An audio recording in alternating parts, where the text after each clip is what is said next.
ब्रेकनंतरची बातमी। आमदार बच्चू कडू पुन्हा एकदा महायुतीच्या बॅनरवर। महायुतीच्या महामेळाव्यात व्यासपीठावर आमदार बच्चू कडू यांचा बॅनरवर फोटो पाहायला मिळालाय।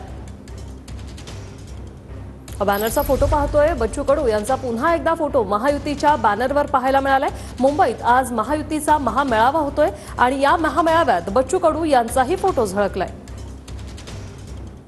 महायुतीचा मेळावा पार पडतोय। आपण जर पाहिलं तर षण्मुखानंद सभागृहामध्ये थोड्याच वेळात या मेळाव्याला सुरुवात होणार आहे। आपण सगळी तयारी जी आहे ती या ठिकाणी झालेली आपल्याला पाहायला मिळते। प्रामुख्याने आपण जर पाहिलं तर प्रमुख सगळे नेते जे आहेत त्यांचे फोटो समोर आपल्याला दिसत आहेत आणि यामध्ये बच्चू कडू यांचा सुद्धा फोटो जो आहे तो या ठिकाणी आपल्याला पाहायला मिळतो। याआधी आपण जर पाहिलं तर लोकसभा निवडणुकीमध्ये बच्चू कडू यांनी वेगळी भूमिका जी आहे ती महायुतीच्या विरुद्ध घेतली होती आणि तेव्हा अनेक कार्यक्रमांमध्ये बच्चू कडू यांचा फोटो जो आहे तो आपल्याला दिसलेला नव्हता। परंतु आता पुन्हा एकदा आपण जर पाहिलं तर विधानसभेचं रणसिंग फुंकलं महायुतीकडून जातं आणि त्यावेळी बच्चू कडू यांचा सुद्धा फोटो या ठिकाणी आपल्याला या संपूर्ण पोस्टरवरती पाहायला मिळतो। बच्चू कडू यांनी जे आहे ते काही दिवसापूर्वी म्हटलेलं होतं की काही दिवसातच माझी भूमिका जी आहे ती स्पष्ट करेन।